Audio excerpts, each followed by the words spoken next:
되면 약간 좀 마의 구간처럼 우리 신랑 신부님들이 유독 좀 많이 싸우는 약간 7월이 조금 그런 것 같아서 또 실제로 이제 웨딩 상담을 하는 과정에 있어서 우리 신랑 신부님들이 정말 많이 물어보는 질문 중에 또 하나예요. 저희처럼 이렇게 싸우는 커플이 많나요?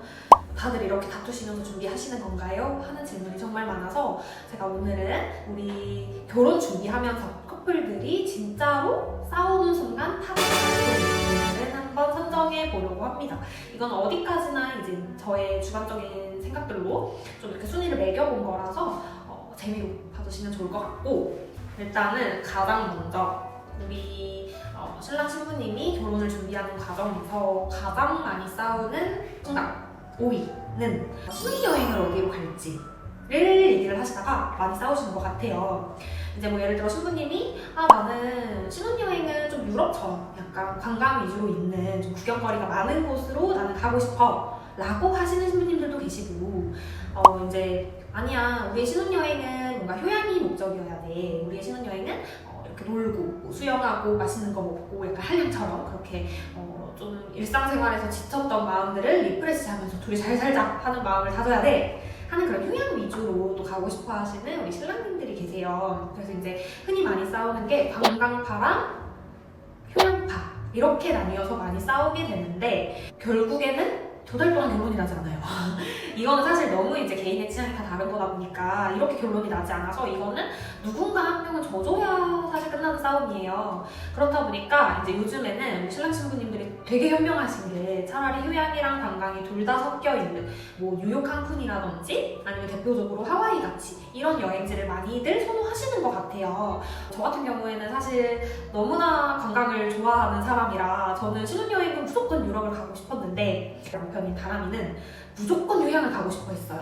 그래서 이제 발리 대 유럽으로 좀 이렇게 약간 서로 기싸움을 좀 하는 과정에서 그냥 뭐 유럽은 나중에 나이 많이 먹고 다담씨가 데려다 주겠지 하는 마음에 그냥 제가 양보해서 저희는 발리를 갔고요. 사실 이 과정에서도 그러면 나는 관광이 가고 싶으니까 관광이 섞여 있는 하와이는 어때? 라고 했는데 다담씨는 사실 신혼여행이 또 첫 해외여행이었어요. 그러다 보니까 이제 뭔가 해외에 대한 약간 두려움이 좀 있는 거예요. 근데 또 하와이가 그래도 미국이니까 뭔가 미국 사람들이 이렇게 동양인들을 무시하고 약간 좀 위협적이게 해 라는 그런 인식이 있었나 봐요. 그래서 하와이는 좀 아닌 것 같다 해서 결국에는 발리를 가게 됐는데, 결론적으로 저는 발리는 일단 휴양 원하시는 분들한테는 무조건 강추하는 부분이고, 발리에 또 예쁜 숙소나 이제 뭐 마사지나 이런 것들이 너무나 잘 돼 있기 때문에 저는 발리도 신혼여행으로는 추천하는 편이기는 합니다. 근데 어쨌든 간에 신혼부부들이, 예비부부들이 우리 가장 결혼을 준비하면서 가장 많이 싸우는 순간 5위는 바로 신혼여행 어디로 갈지에 대해서 의논을 하다가 많이 싸우시는 것 같아요. 사실 이제 신혼여행이라는 의미를 두니까 조금 더 뭔가 더 그럴싸한 데를 가야 할 것 같고, 더 막 앞으로는 절대 갈 수 없는 곳을 가야 할 것 같고 이런 마음이 있어서 더 신중하게 고르시는 것 같은데, 사실 두 분이 계속 같이 앞으로 함께 할 인생을 생각하면 이 여행도 그냥 두 분의 추억을 만드는 하나의 여행일 뿐이잖아요, 결국에는. 그러니까 우리 두 분이 최대한 좀 조율해서 뭐 효양 관광 다 섞인 아까 말씀드린 것처럼 칸쿤 뉴욕이라든지 하와이라든지 아니면은 뭐 발리도 괜찮고 이런 식으로 잘 조율을 하셔서 예쁜 여행지로 잘 가셔서 원만한 해결이 될 수 있는 상황이지 않을까, 충분히 원만하게 해결하는 상황을 만들 수 있지 않을까라고 생각합니다. 다음으로 넘어갈까요? 그리고 이제 우리 예비 부부 신랑 신부님들이 또 결혼을 준비하면서 가장 많이 싸우게 되는 4순위는 바로 웨딩 촬영을 준비하는 과정에서 많이들 다투시는 것 같아요. 근데 신부님들은 사실 대체적으로 좀 이것도 찍고 싶고 저 소품도 활용해서 사용하고 싶고 뭐 케이크도 하고 싶고 풍선도 하고 싶고 뭐 드레스도 이거 추가하고 싶고 이런 마음들이 있잖아요. 근데 이제 신랑님들은 너무 귀찮고 뭐 이렇게 다 어차피 너만 예뻐 보이는 건데 너 하고 싶은 거 알아서 해 뭐 이러거나, 아니면 어차피 이거는 그냥 한 번 찍고 말 건데 뭘 그렇게까지 신경 써 하시는 신랑님들이 생각보다 많아요. 그렇다 보니까 이제 이 과정에서 조금 심화되어가지고 이제 다툼까지 번지는 경우들이 좀 많은데, 보통 이렇게 촬영을 결혼을 준비하는 게 사실 어떻게 보면 두 분이 이제 결혼을 함께 준비하는 과정에서 가장 첫 번째로 함께 무언가를 하는 그 순간이잖아요. 근데 이제 신부님은 여기서 신랑님의 적극성을 보고 싶은 거예요. 뭔가 정말 이 풍선과 케이크를 하지 않더라도 같이 알아봐주고 같이 좀 찾아봐주고 너 우리한테 이런 컨셉이 잘 어울릴 것 같아, 우리한테 뭐 이렇게 찍어보는 것도 괜찮을 것 같아 하는 그런 적극성을 보고 싶은데 신랑님들은 다 괜찮은 거예요. 다 하기가 싫은 거예요. 이제 그런 모습을 봤을 때 신부님들이 약간 서운함이 쌓이기 시작하는 것 같더라고요. 그래서 이 과정이 이제 좀 지나가면 이걸 잘 헤쳐나가지 못하면 많이 싸우시는 것 같고, 이제 결국에는 신부님들이 우리 신랑님들의 눈치를 슬금슬금 보면서 소품을 하나둘씩 빼요. 그러면 이제 또 신부님이 결국에 다 사진 찍고 나서 봤을 때 뭔가 남들 다 찍는 만큼만 찍은 것 같고 우리만의 약간 개성이 안 담긴 것 같고 하는 그런 아쉬움에 또다시 화살은 신랑님한테 넘어갑니다. 그렇게 계속 반복이 되면서 또 싸우시는 경우들이 종종 있어요. 그래서 이제 이거에 대한 해결 방안은 제가 생각하기에는 이거는 우리 신랑님들이 약간 하나의 테스트라고 생각을 해주시면 될 것 같아요.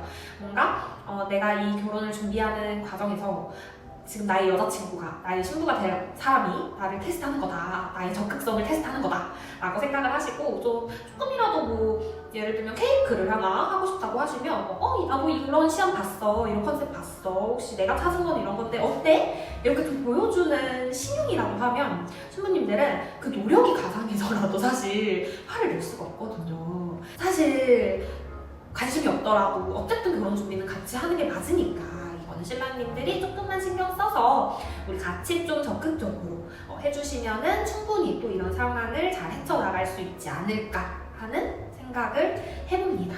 그리고 이제 우리 3순위는 이제 양가 부모님과의 갈등이에요. 이게 양가 부모님이 결혼식에 관여하는 정도도 다르고 이제 의견 충돌이 생길 때 두 분이 좀 많이 싸우시는 것 같은데, 이게 생각보다 결혼을 준비하는 시점에서 막바지에 접어들 때쯤에 좀 생각보다 많이들 싸우시는 것 같더라고요. 뭐 예를 들어서 한쪽은 이제 뭐 한복을 정할 때 우리는 맞춤으로 하고 싶어 해 라고 하는데, 또 다른 한쪽은 우리는 대여로 진행하고 싶은데 라고 하면 이게 되게 별거 아닌 것 같은데 은근히 기싸움이 되면서 또 이게 충돌까지도 이어지는 경우들이 생기더라고요. 이제 이렇게 되는 싸움이 부모님들의 싸움으로까지 충돌이 이어지면서 모든 결혼을 진행했던 이 준비 사항들이 올스톱 되는 경우, 좀 극단적으로 이렇게 상황이 치닫는 경우들이 종종 있어요. 이것에 대한 해결 방안은 이게 정답은 아니에요. 근데 이제 제가 생각했을 때 이런 문제에 있어서 해결 방안은 첫 번째는 어쨌든 결혼은 우리 신랑 신부님 두 분이서 하는 거잖아요. 그래서 커플이 중심을 잡고 한 목소리를 내는 것, 저는 그게 가장 중요한 부분이라고 생각을 해요. 일단은 먼저 신랑 신부님이 두 분 간에 충분한 대화를 나누시고 부모님들에게 같은 기준과 같은 말로 전달을 하시는 게 좋고, 뭐 괜히 애매하게 말을 하면 갈등만 심화가 되니까 그냥 두 분이서 이제 딱 중심을 잡고 저희 둘은 예단 예물은 안 할 생각입니다, 서로 부담이 안 되는 방향으로 준비하기로 했습니다, 양가 모두 저희의 의견을 따라주시면 감사할 것 같아요 라고 말씀을 하시면 사실 어머님 아버님들도 굳이 그걸 그렇게 더 간섭하려고 하시지는 않을 거예요. 그래서 이거는 두 분이 좀 중심을 잡고 가는 게 가장 중요할 것 같고, 한쪽만 너무 맞추다 보면 다른 한쪽은 분명히 서운함을 느낄 수밖에 없어요. 좋은 거는 이제 양쪽 모두 다에게 해주자라는 생각으로 양쪽 모두에게 동일하게 해주시는 게 가장 좋고, 이제 당연히 뭐 신부님도 그렇고 신랑님도 그렇고 우리 엄마 아빠한테는 또 더 이렇게 한없이 냉정해지고 더 막 쌀쌀맞게 대하게 되는 게 사람이잖아요. 그러니까 그러지 마시고 우리 장모님, 장인어른, 그리고 시어머니, 시아버지한테 대하는 것처럼 우리 엄마 아빠한테도 똑같이 친절하게 잘 그렇게 대해주시면 또 양가 부모님들도 서운함 느끼지 않고 모두가 행복하게 결혼 준비하는 순간이 되지 않을까라고 생각이 듭니다. 사실 결혼을 준비하는 과정에서 양가 갈등은 이제 뭐 작든 크든 피할 수 없는 순간이 올 수밖에 없는 것 같아요. 그래서 이거를 우리는 하나의 팀이다, 이거는 미션이고 헤쳐나가야 해 라는 생각으로 최대한 두 분이서 좀 조율해 나가는 마음을 가지려고 하면 충분히 또 잘 극복할 수 있는 부분이지 않을까라고 생각이 듭니다. 이제 대망의 1, 2위만 남아있어요. 그래서 가장 많이 싸우는 2위 한번 같이 봐보실까요? 결혼을 준비하는 우리 예비 신랑 신부님이 가장 많이 싸우는 이순이는 식장 및 일정을 정할 때 이제 서로 원하는 장소나 뭐 날짜가 다를 때 또 이것도 은근히 많이들 다투시더라고요. 이것에 대한 해결 방안은 사실 이제 현실적인 조건을 아무래도 정비하는 게 좋아요. 뭐 예를 들면 날짜라든지 인원이라든지 예산이라든지 이런 것들, 본인 지인이라든지 가족분들이라든지 주요 하객역시 몇 명 정도 올 것 같은지는 대략적으로 생각을 해주시는 게 좋고요. 이게 먼저 정해져야 사실 식장을 비교하기도 쉬워요. 이제 뭐 보증 인원이나 뭐 이런 것들을 고려해봐야 우리가 식장을 아무래도 정하는데 조금 더 도움이 되기 때문에 이런 부분을 미리 대략적으로 생각해주시고, 이제 홀이 크고 넓은 곳에서 하고 싶다라고 하시면은 이제 비교적 웨딩 비수기인, 요즘은 사실 비수기가 거의 없긴 하지만 그래도 비교적 예식이 적은 뭐 7, 8월 같은 이런 여름 시즌에 일요일 예식, 토요일보다 충분히 우리 저렴하게도 진행하실 수 있으니까 굳이 토요일을 안 해도 된다면 이제 이거는 일요일 예식을 고려해 보는 것도 하나의 꿀팁이라고 말씀드릴 수가 있고, 이제 원하는 분위기나 조건을 한번 정리해보는 것도 좋아요. 각자의 취향을 파악해보는 거죠. 뭐 예를 들어서 신부님은 나는 굉장히 러블리하고 이렇게 화이트하고 뭔가 되게 숲속의 결혼식 같이 나는 공주의 그런 결혼식을 하고 싶어 라고 하는 반면, 신랑님은 나는 어두컴컴하고 좀 웅장하고 고급스럽고 세련된 분위기의 호텔 예식을 하고 싶어 라고 하시는 분들도 또 계세요.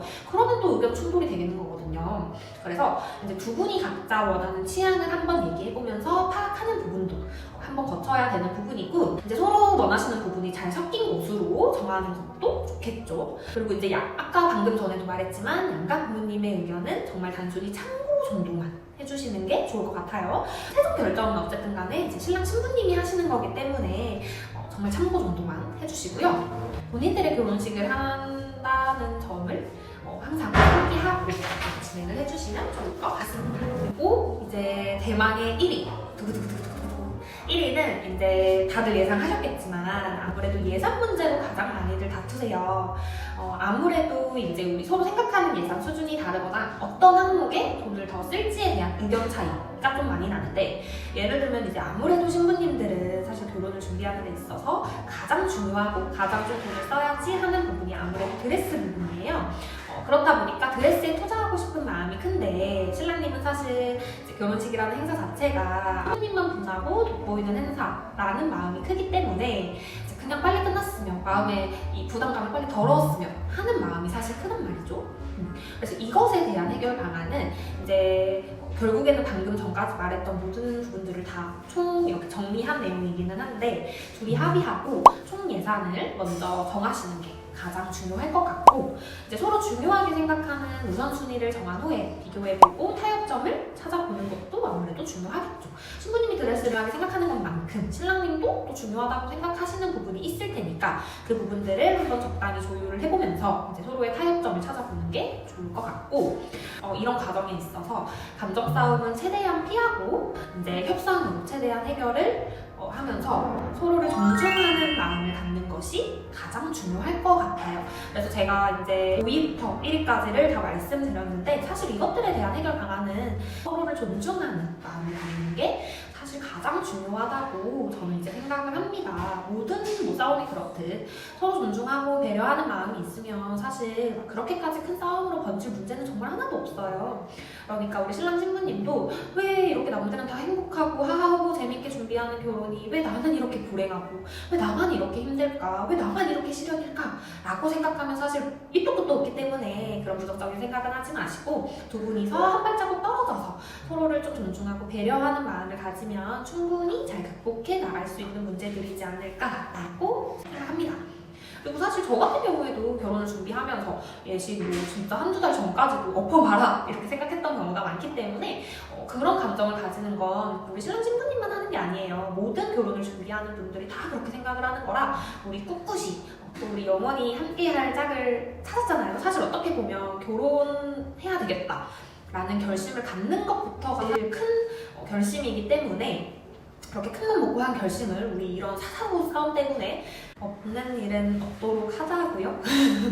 또 이런 문제들을 한 걸음 떨어져서 냉정하게 바라봐주는 플래너의 역할도 저는 사실 중요하다고 생각해요. 이런 상황이 생길 때마다 두 분이서만 해결하려고 하면 우물안 인간 개구리처럼 계속 똑같은 상황만 반복되고 이 문제를 누구한테 말할 수도 없고 혼자 끙끙 앓게 된단 말이죠. 그러면 결국에는 감정이 쌓이고 서로 폭발을 하는 경우들이 생기는데 너무 고민될 때는 이제 플래너와 함께 상의를 하면서 문제를 해결해 나가는 방법도 있으니까 너무 두 분이서만 끙끙 앓지 마시고 너무 고민이다 싶으면 우리 플래너한테 또 이런 감정도 털어놓으면서 이런 부분들이 너무 고민이에요 라고 말하시면은 또 저희가 이렇게 다 답변해 드릴 거니까 너무 걱정하지 않으셨으면 좋겠어요. 그래서 오늘은 이제 우리 신혼부부들이 그리고 예비 결혼을 준비하는 예비 부부들이 이제 많이 싸우는 탑5 5가지의 이유를 한번 같이 알아봤는데 이렇게 들어보니 사실 정말 별거 아닌 이유들이잖아요. 결혼을 준비하는 과정에서는 이게 왜 이렇게 크게 느껴지는지 몰라요. 아무래도 이제 앞에 결혼 준비라는 단어가 붙으니까 더 예민하고 더 민감하게 받아들여지는 것 같아서 이런 부분에 있어서 너무 스트레스 받지 마시고 우리 함께 잘 헤쳐나가면 또 누구보다 재밌고 신나게 결혼 준비를 함께 할 수 있지 않을까 하는 생각이 들어서 이 영상을 한번 찍어봤고요. 다음에는 제가 또 다른 주제로 우리 신랑 신부님들이 궁금해하시는 탑5를 한번 가져와 보도록 하겠습니다. 오늘도 영상 재밌게 봐주셔서 감사하고 저희 좋아요와 구독 많이 많이 눌러주세요. 안녕!